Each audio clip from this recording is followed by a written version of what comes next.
Welcome once again to Lehto's Law. Here's Steve Lehto. I had a whole bunch of people send me this story, and after you think you've heard all the scams out there, you see someone who tries something new, and I'll admit this is not going to blow your mind with this man's creativity, but it did take a certain amount of chutzpah to pull it off until he got caught.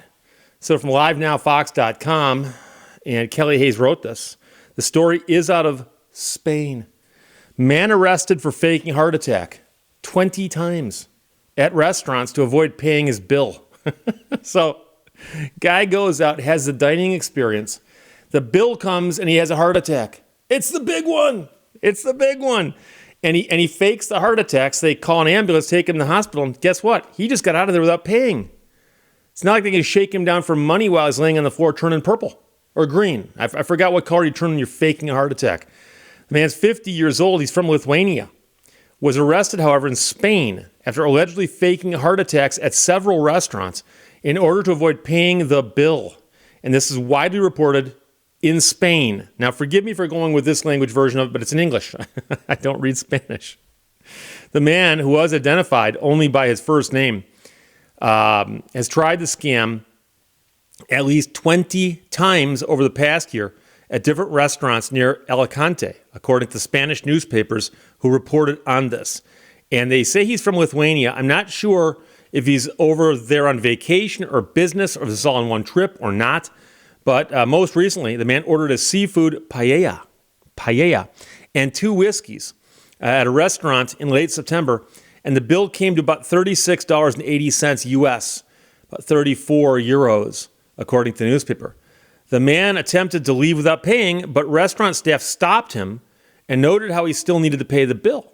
So this time he just gets up, starts walking out. He then became visibly upset and said he's going to go get the money from his hotel room, but staff wouldn't let him leave without paying. He then dramatically threw himself on the ground and pretended to have a heart attack, according to the news outlets. I'd love to know how good of a job he did pretending to have a heart attack. A lot of people, when they feign illness, don't do it properly. People who faint, who fall over backwards. It's not how it happens. But the staff called the police instead of an ambulance, and the man was recognized by local authorities. Now, of course, if the guy's on the ground doing a good job of faking a heart attack, and you don't call an ambulance, for a little while there, you're going to be concerned. But apparently they did call an ambulance a bunch of times previously. Now, the restaurant owner said the man does not speak Spanish well, but he does seem to understand it, and they have no question in their minds that he understood that, yes, you've got to pay to eat here, and before you leave, you have to pay. The man's image had been reportedly shared among many area restaurants to try and stop him from striking again. The National Police did not immediately respond to a request for comment, but a spokesperson told Insider that the man was indeed a repeat offender. The question is, did he do it 20 times? But that's what the news is saying repeatedly. He was arrested multiple times in the city. The MO was the same, the spokesperson told Insider. The man refused to provide an address to authorities, so was taken into custody. And the case was handled over to the local judiciary. The police spokesperson added that they were aware of the man being sent to prison, though they did not know how long for or if he was now free. Images shared online showed the man appearing in a local courtroom. So it does appear that he was prosecuted. It appears that they took him to court, and it appears that he may have been locked up. Now, it says here prison, but keep in mind that in other countries, jail and prison might be interchangeable terms, or it might be something lost in the translation. That's possible as well. So it looks like he faked the heart attack 20 times. At least once he got busted. But once he got busted, you can imagine other restaurant owners might have popped up and said, hey, guess what? He got us too. So it may be that he got arrested at the last time, but he may have been prosecuted for more than one. But I can tell you that if you work in business, any kind of business where you interact with the people, where you've got stuff that the public buys from you, you will get people coming in trying to rip you off. When I worked at the gas station, people used to come in and try the old short change thing. And I'm not even going to try to explain it now, but if you work a cash register, people will come in and try to do it in such a way that you wind up giving them more than they gave you when they buy something. That's a short change situation. But there's another one that this reminded me of. And one of my relatives that I know very, very well, who works, at the time he worked in the restaurant business in southeastern Michigan. And this is one of the hardest working people I know. He would routinely have 2 or 3 jobs. And this is a guy who I'd see him. I go, where are you going? He goes, oh, I just left that job. I'm going to this job. I mean, this is one of those guys who, for a period of time in his life, had no free time. He was working several jobs, banking all his money, and trying as hard as he could to save up his money to buy his first house, which he later did. Congratulations. And so he was working 2 different jobs at 2 different restaurants within a mile of each other in Troy, Michigan. I'll throw that little factoid in there for you so you can realize how well I remember the story. And he said that he was working at 2 different restaurants, and they're both restaurants where people would walk in and order food and then walk out with it or sit in the dining room and eat it, okay? So he's working in one of these restaurants, and one day on a Monday or Tuesday, this guy came in, very, very dressed very nicely, and he comes and says, I need to speak to the manager. So my friend's not the manager, so he gets the manager. Manager comes over and goes, what can I do for you? He goes, well, I came in here on Friday night, and I placed a very, very large order, huge order, because I had company coming over. And I placed this huge order, and it was, I don't know how much, $50, $75, whatever, a very large order. And I placed this large order, and your people handed me some bags. I took it all home. The order was completely wrong. It wasn't even my order, apparently. And so we made it work, but it was only half of what I actually paid for.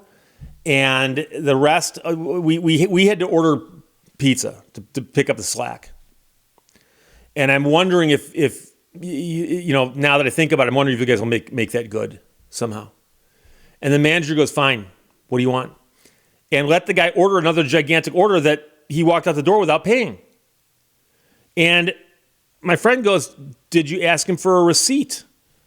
And manager goes, yes, but he said he didn't save it. And it wasn't until today that he thought about it, like he should come in here and ask. And he goes, how do you know he's telling the truth?